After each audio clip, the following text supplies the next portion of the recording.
Realities. Now, beloved one, I have a fun suggestion, something for you to do in the days ahead.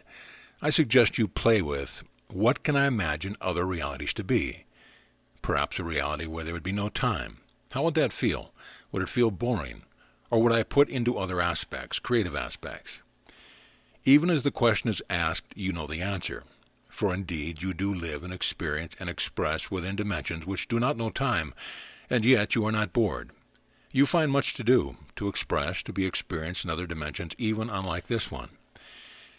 You have made for yourself within this reality, and I speak of you as an individual and also as a collective, quite a reality of challenge, a reality based on a belief in duality, good and evil, love and hate, and every subtlety in between. You even make for yourself the weather that can be a bit challenging, and you say, well, it is outside of me. But there is nothing outside of you. It is within your awareness, your consciousness, and in truth, you do create the weather patterns, you individually and collectively. This reality, which you call home, small h, is one of the more demanding realities. Think upon that.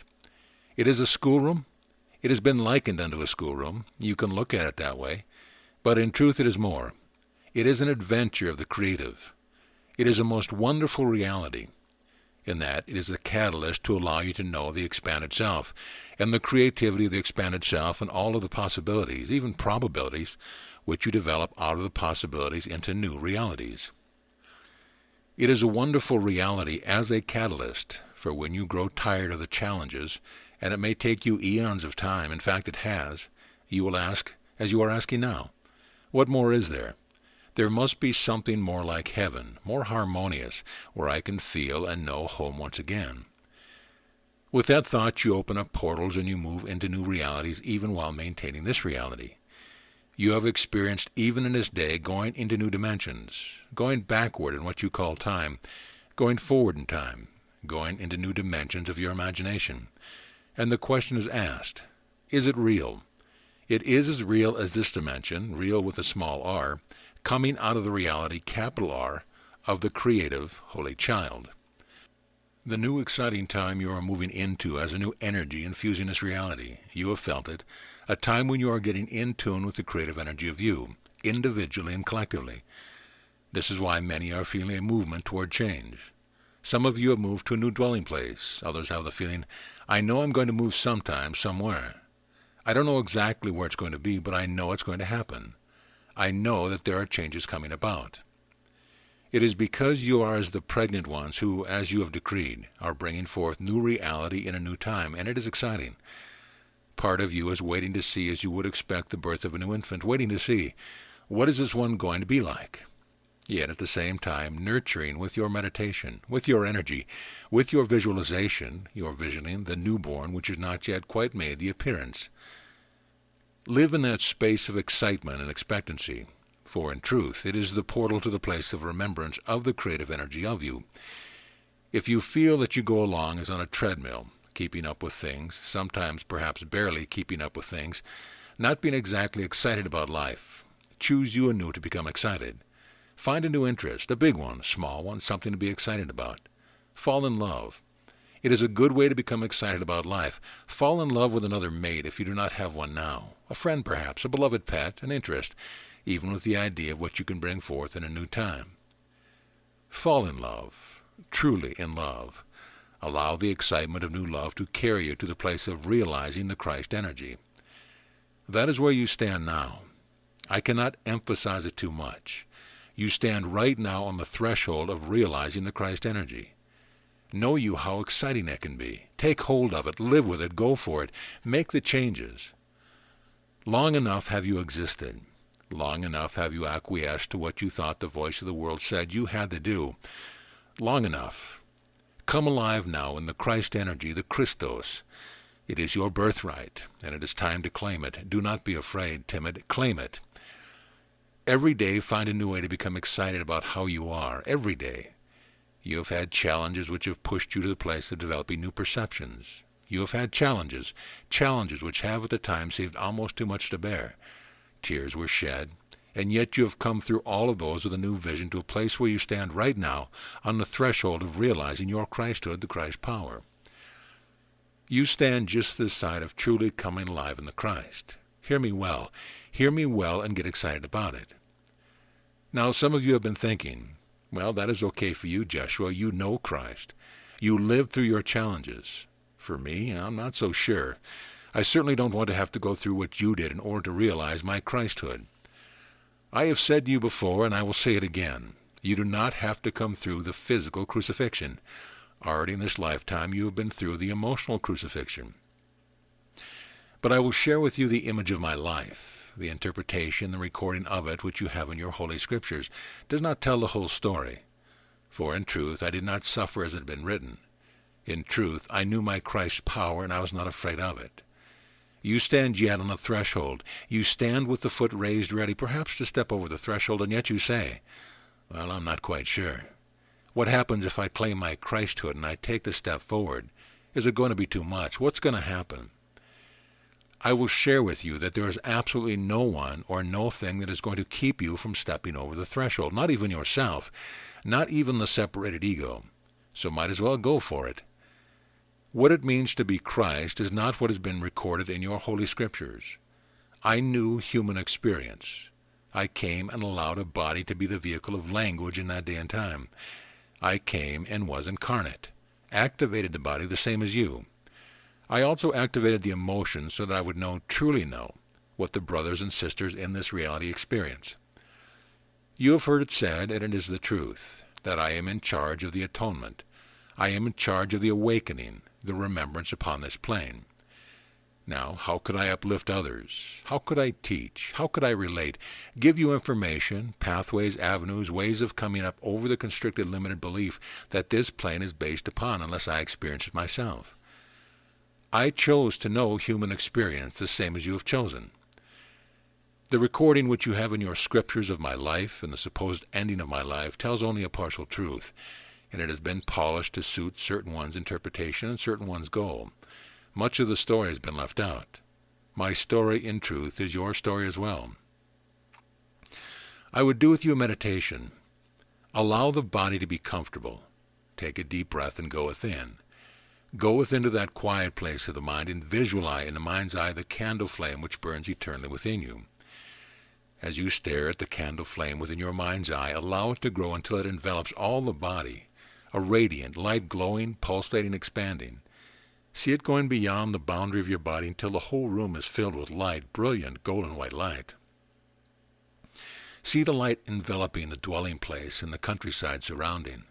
See the light growing, expanding at the speed of light past our Holy Mother, the Earth, out into all of the other universes as far as you can imagine.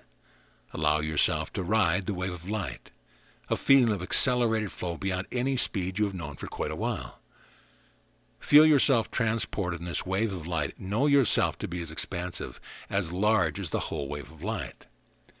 Feel yourself to be so large that you do not know where the boundaries of this light are, for in truth there are no boundaries. Feel yourself to be expanded light, the warmth of light, the radiance of light, unlimited, expansive, forever ongoing light. A space of consciousness, yes, for you are not lost. There is still the consciousness, the I-amness, beingness, which we may identify as the individual or as the whole, the same as a drop of water within the ocean. Within this unlimited, infinite sphere of light, there is all wisdom. There is all, everything. It is, in truth, the sphere out of which you make your other realities. Come with me in that sphere to reality where I was a beingness, an awareness, a consciousness, which I have called myself.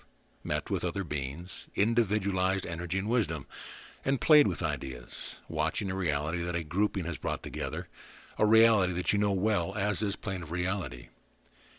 We, as we saw ourselves to be a collective council, agreed that there would be a time of enlightenment, a time of acceleration, remembrance, and we looked upon this plane of reality and we loved it. We loved the grouping as ourselves, which has brought it forth and has been playing in this reality. There was a thought to infuse this reality with more light, enlightenment, if you will. The collective thought was that I would go into this reality, a reality that yet believes in darkness, and bring my light to begin a time of enlightenment.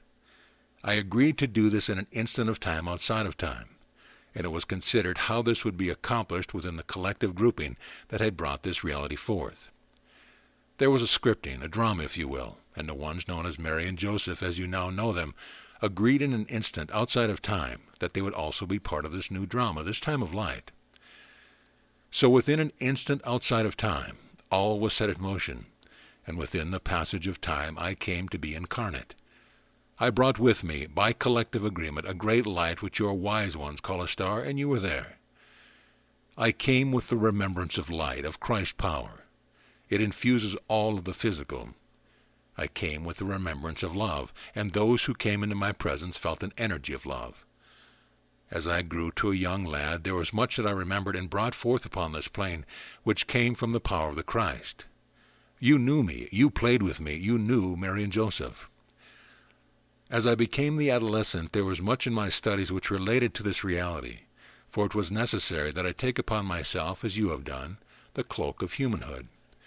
To know it intimately, to talk as a man, to live as a man, to feel as a man, and I knew human emotion.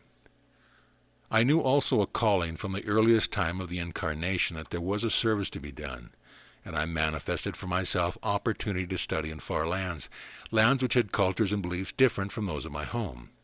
Small h, my homeland. I took upon myself the discipline of human experience. There was much of training for you, see. I did not know human experience intimately that specific way, so there was training and challenge and discipline, the same as you have experienced even in this lifetime. When I returned from the far lands, there was a growing awareness within me of the power of the Christ, an excitement, if you will, a wanting to share what I had put together from all the disciplines and training. I wanted to share with the brothers and sisters a new world, a new kingdom, not a kingdom of the world, but a transformation. And I desired from the compassion of my heart to make things better for the brothers and sisters. I saw the suffering. I saw the hopelessness. I also saw the hope that wanted to be as fanned as the flame into a great fire, the same as there is in hope in this day. I selected friends to walk with me, and wherever there was a chance, I spoke of the greater vision. I spoke of love. I spoke of healing. I encouraged ones to know the Father's love, to know that they were not forgotten.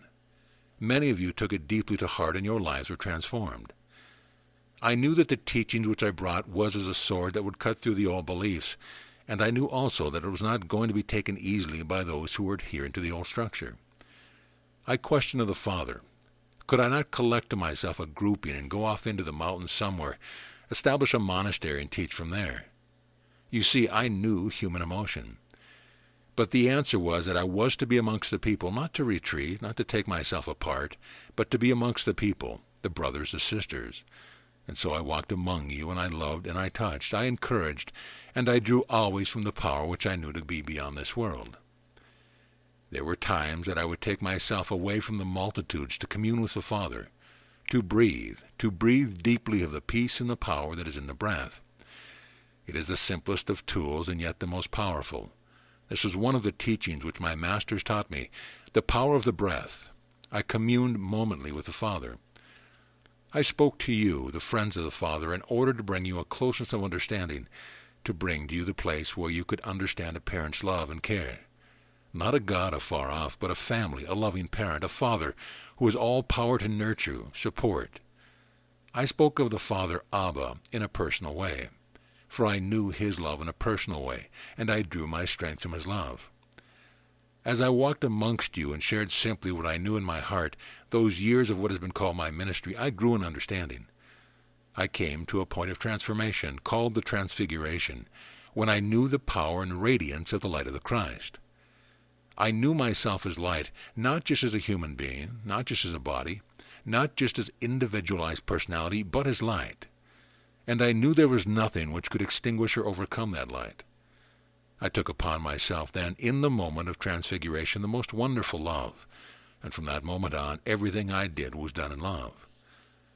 Now, up to that point, I was in service in love, human love, compassionate love, brotherly love.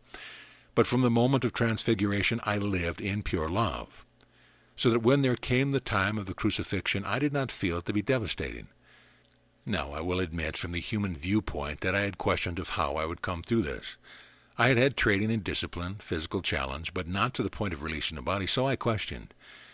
Then I took the deep breath, and I remembered all of the light, the great sphere of light, and I knew myself to be above and beyond all of the world's activity. I looked upon all with pure love. You were there with me. You took from that event much of your truth, small t, a truth which has influenced all lifetimes since then, and you have believed in the possibility of abandonment. You have said that even love could be temporal and passing and would not last, and that you would not trust love. You would armor yourself against it. You have taken many truths, small t, from those days. You stand now in a most wonderful place of releasing the old beliefs which have hindered your remembrance, for in truth I did not suffer. In truth I was in love and joy, transfigurative love and joy, where nothing appeared to me the same as it did to others witnessing the scene. When I had released the body and it was finished, I went again to the light which I am and you are, into the great sphere of light where you dwell always. I met with a council of friends, and there was great rejoicing. Then there was thought to come once again, to be with you once again, to say that the releasing of the body was not the ending. It was but part of the experience of the Holy Child. It is only an experience. It is not the ending. I came again in love and walked amongst you, and I come again in this day, and I walk amongst you, for I love you. Allow all the limited beliefs, the constrictions, to dissolve away into the non-truth which they are. I am alive, I am well, I am with you always. I am the Christ of you. I am one with you. You can play at separation, but only for a while, for truly I stand at the door and knock, and it is time to allow me in. When I come in to sup with you, you will recognize me as yourself, the one true self, the Christ, the friend, the brother, for I love you always.